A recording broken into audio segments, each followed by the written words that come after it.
সম্পাদক জনাব সৈয়দ আশরাফুল ইসলাম, বাংলাদেশ আওয়ামী লীগের প্রেসিডিয়ামের সদস্য, সাবেক ছাত্রলীগ সভাপতি জনাব ওবায়দুল কাদের, উপস্থিত সাবেক ও বর্তমান ছাত্রলীগের নেতৃবৃন্দ, সম্মানিত সুধীমণ্ডলী এবং বাংলাদেশের প্রত্যন্ত অঞ্চল থেকে আগত ছাত্রলীগের কাউন্সিলর, ডেলিগেট ভাই ও বোনেরা, আসসালামু আলাইকুম।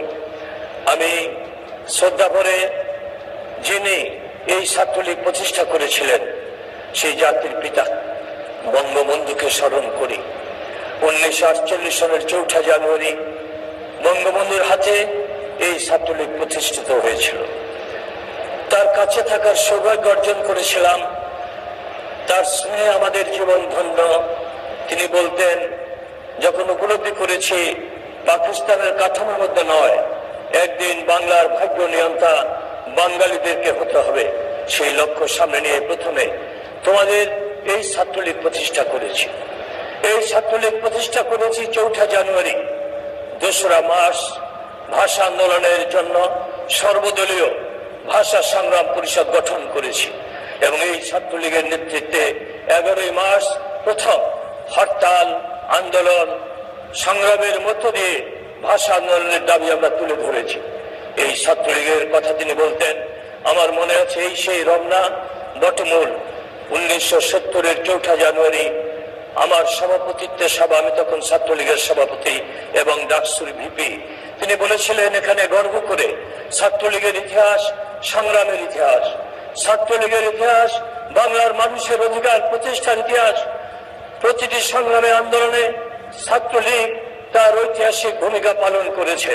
তিনি উল্লেখ করেছিলেন, শুধু ভাষা আন্দোলন নয়, 1954 যুক্তফ্রন্টের নির্বাচন, 1962 শিক্ষা আন্দোলন এবং 1958-র কথা বলেছিলেন, যখন আওয়ামী লীগ নিষিদ্ধ, রাজনৈতিক তৎপরতা বন্ধ, তখন সাংস্কৃতিক সংগঠন, আমাদের শিল্প সাহিত্য সংঘের মধ্য দিয়ে তিনি কাজ করেছিলেন এবং সবশেষে 6 দফা দিলেন, কারারুদ্ধ হলেন,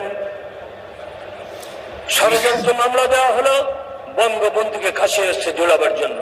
কারণ আইয়ুব খান মনে করেছিল, একটি কণ্ঠ যখন উচ্চারিত হয় তখন লক্ষ কণ্ঠ উচ্চারিত হয়। এই কণ্ঠ যদি স্তব্ধ করা যায়, বাঙালি জাতিকে স্তব্ধ করা যাবে। বঙ্গবন্ধুকে গ্রেফতার করে কারাগারে নেওয়া হলো, তারপরে আগরতলা মামলা দিয়ে তাকে ফাঁসির চূড়ান্ত সিদ্ধান্ত গ্রহণ করলো। জেগে উঠল বাংলার ছাত্র সমাজ।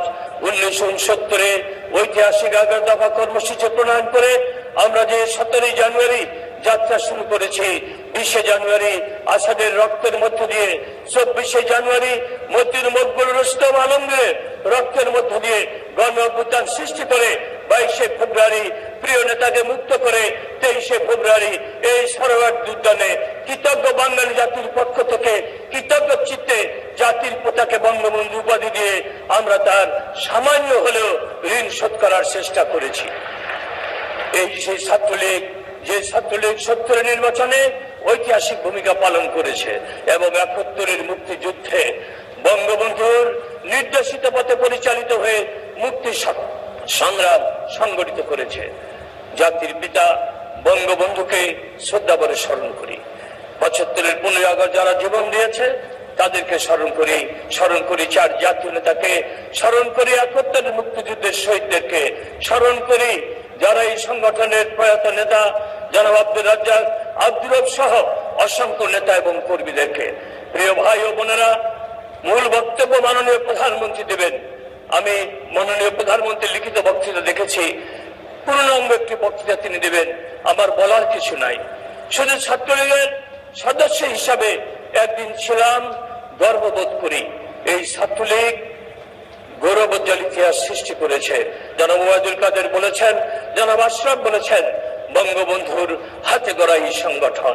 সুতরাং এই ছাত্রলীগকে বঙ্গবন্ধুর আদর্শ বুকে ধারণ করে, আর যিনি আজ বাঙালি জাতির নেতৃত্ব দিচ্ছেন, ওবায়দুল কাদের সঠিক বলেছে, তার কণ্ঠে কণ্ঠে মিলিয়ে আমি বলতে চাই, বঙ্গবন্ধুর সরকার বাদে এই দেশে যত সরকার এসেছে, প্রধানমন্ত্রী শেখ হাসিনার মতো দক্ষ প্রধানমন্ত্রী বাংলাদেশে আসে নাই। বঙ্গবন্ধু লক্ষ্য নির্ধারণ করে রাজনীতি করতেন। বঙ্গবন্ধু কন্যা আমাদের প্রিয় নেত্রী, তিনিও লক্ষ্য নির্ধারণ করে রাজনীতি করেন। বঙ্গবন্ধু লক্ষ্য নির্ধারণ করতেন, সেখানে যেতে হলে ফাঁসি হবে, জেল হবে, মৃত্যু হবে, তিনি তোয়াক্কা করতেন না। তিনি তার লক্ষ্যে পৌঁছার চেষ্টা করতেন এবং লক্ষ্যে পৌঁছেছেন।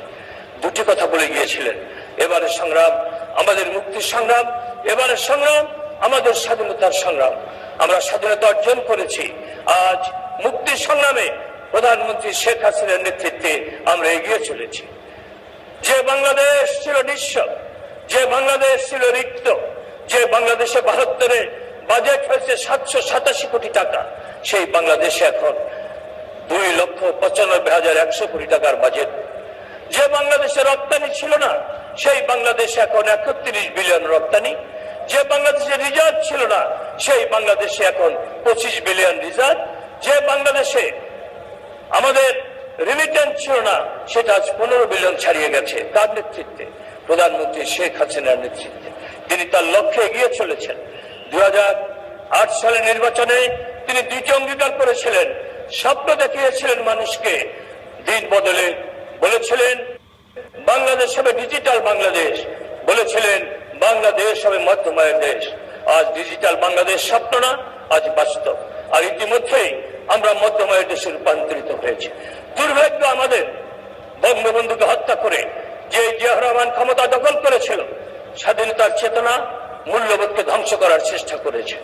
কেউ যদি বাংলাদেশের ক্ষতি করে গিয়ে থাকে, সেটা জিয়াউর রহমান। স্বাধীনতা বিরোধীদেরকে তিনি পুনর্বাসন করেছিলেন। আর তার স্ত্রী বেগম খালেদা জিয়া 5ই জানুয়ারি নির্বাচনের প্রাক্কালে গোলযোগ সৃষ্টি করে পরাজিত হয়েছে।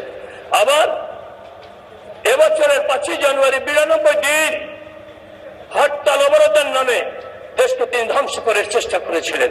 শেষ পর্যন্ত তিনি বলেছিলেন শেখ হাসিনার পতন না হওয়া পর্যন্ত তিনি ঘরে যাবেন না, কিন্তু শেষ পর্যন্ত আত্মসমর্পণ করে তিনি তার নিজের বাসভবনে ফিরে গেছেন। বেগম খালেদা জিয়া স্বাধীনতা বিরোধী, যারা মাকে ছেলেহারা করেছে, বাপকে পুত্রহারা করেছে, বোনকে স্বামীহারা করেছে, তাদের হাতে পতাকা দিয়েছে। নিজের অভিজ্ঞতা, কাশিমপুর কারাগার থেকে আমাকে কুষ্টিয়া জেলখানা নিয়ে যায় 2002, আমার হাতে হাত করা, আর মুজাহিদ মন্ত্রী তার গাড়িতে পতাকা।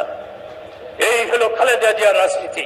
তাই আজকে আমার বক্তব্য না বাড়ে ছাত্র সমাজ, বিশেষ করে ছাত্রলীগের ভাই ও বোনেরা, আপনারা ঐক্যবদ্ধ থাকুন।